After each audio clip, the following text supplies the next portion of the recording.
নমস্কার, আমার পাকশালাতে আপনাদের সবাইকে স্বাগত। আশা করি আপনারা ভালো আছেন। আজকে আপনাদের আমি তৈরি করে দেখাবো খাসির মাংস। আমি আলু দিয়ে একটু কষা কষা মতো করে করব। দেখুন আমি কিরম করে রান্না করি। আমি এখানে 1 কিলো মাংস নিয়েছি। এর মধ্যে আমি কাঁচা লঙ্কা দিয়েছি 5টা, আর আদা রসুন সব একসঙ্গে বেটে রেখেছি। আমি হাফ এখন দিচ্ছি ম্যারিনেট করার সময়, আর রান্না করার সময় আমি দেবো আবার। হলুদ গুঁড়ো দিলাম,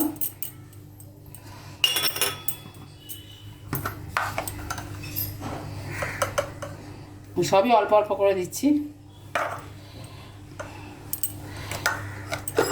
লঙ্কা গুঁড়ো দিলাম একদমই ছোটো চামচের 1 চামচ।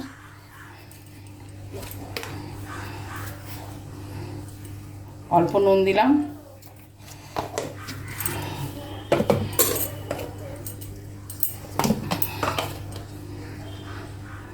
জিরে গুঁড়ো দিলাম অল্প করে। সব একদমই কম কম দিচ্ছি আমি। জিরে গুঁড়ো দিয়েছিলাম, ধনে গুঁড়ো দিলাম হাফ চামচ, আর দই দিলাম 3 চামচ মতো।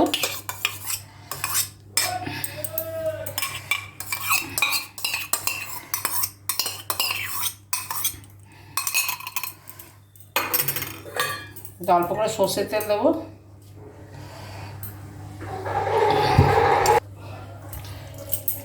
সব কিছু এটাকে ভালো করে আমি মেখে রাখবো।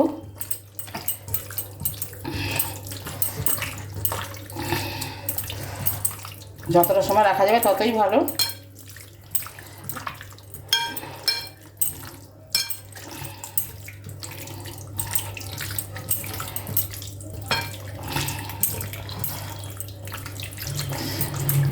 এবার এটাকে আমি একটা ঢাকনা দিয়ে ঢেকে রাখবো।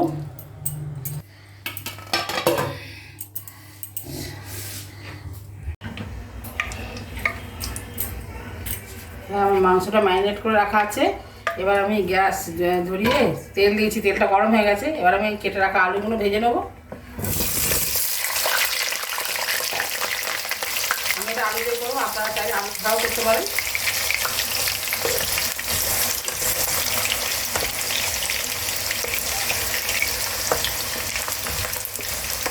আলুগুলো একটু ভেজে নেবো, খুব লাল লাল করে ভাজবো না, কিন্তু মোটামুটি ভেজে নেবো।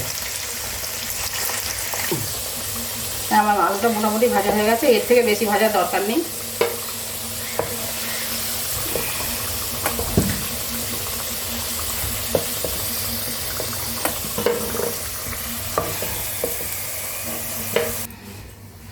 ফোড়নে আমি দেবো 2টো শুকনো লঙ্কা, আধখানা স্টার অনিস, আর 5টা ছোটো এলাচ, 5টা লবঙ্গ, আর ছোটো ছোটো 4 টুকরো 5 টুকরো দারচিনি।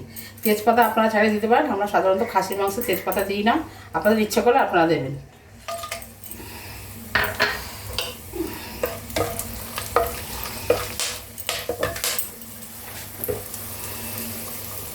পেঁয়াজটা দিয়ে দিচ্ছি।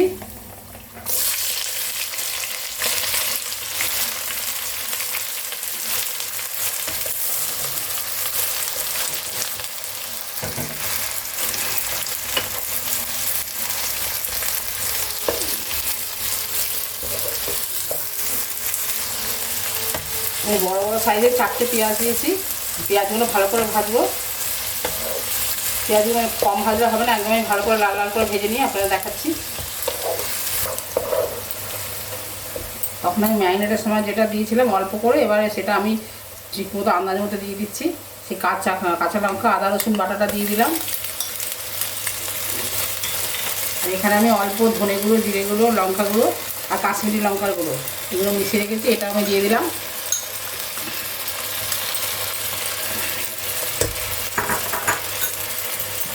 এই মশলা দেওয়া জলটাও দিয়ে দিলাম।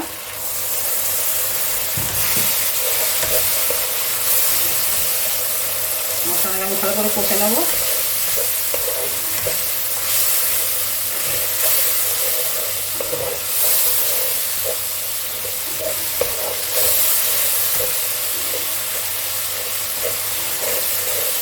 আমি যেরকমভাবে পেঁয়াজটা ভেজেছি আপনারা অন করে ভাজবেন, একটু বেশি বেরেস্তার থেকে একটু কম ভাজবেন। খুব ভালো করে ভাজতে হবে পেঁয়াজটা, তবে আপনার গন্ধটা সুন্দর আসবে।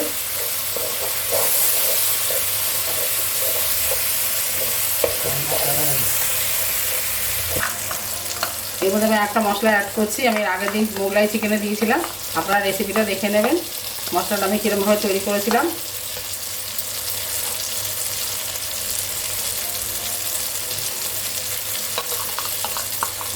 এটা আমি ধুয়ে একটু জল দিয়ে দিলাম।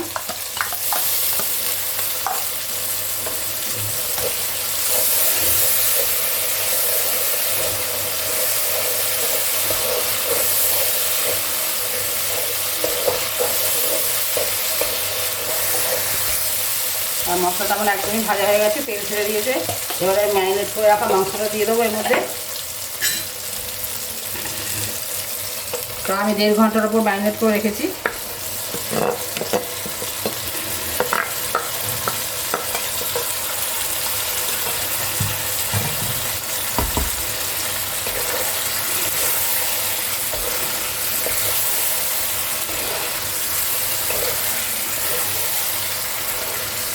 এটা আমি যেহেতু রেয়াজি খাসি নিয়েছি, রেয়াজির মাংস নিয়েছি, ওই জন্য আমি এটাকে কুকারে সিদ্ধ করব।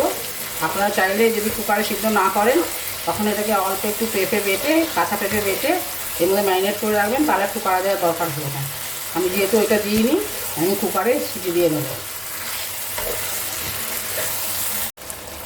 মাংসটা অনেকটাই কষা হয়ে গেছে, আরও 5 মিনিট মতো কষতে হবে আমাকে। যতক্ষণ না তেল বেরিয়ে যাচ্ছে ততক্ষণ কষতে হবে। এবার আমি ঢাকা দিয়ে দেবো। ঢাকা খুলে খুলে মাঝে মাঝে নেড়ে দিচ্ছি, নাহলে তলায় লেগে যাবে।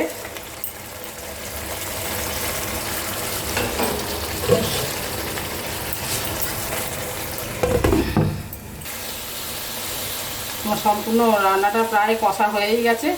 এবার আমি নুন দিচ্ছি আন্দাজ মতো। আমি ম্যারিনেট করার সময় কিছুটা দিয়েছিলাম, যেহেতু একটু ঝোল ঝোল রাখবো সেই বুঝে আমি নুনটা দিলাম।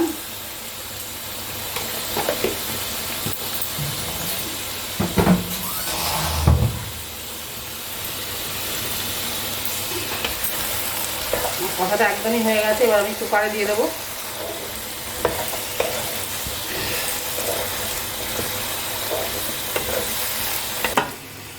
এবার কুকারে দিয়ে দিলাম,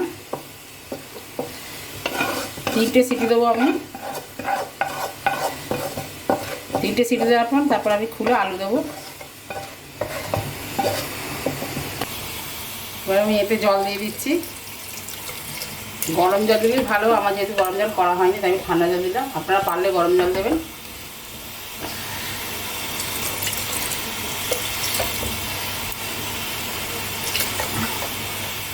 কুকারের মুখটা আমি ঢাকা দিয়ে দেবো।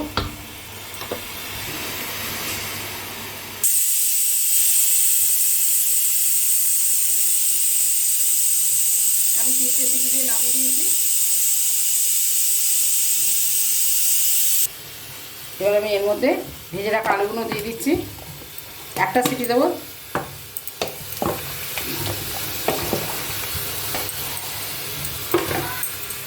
এবার থেকে আর একটা সিটি দেবো, দিয়ে নামিয়ে দেবো।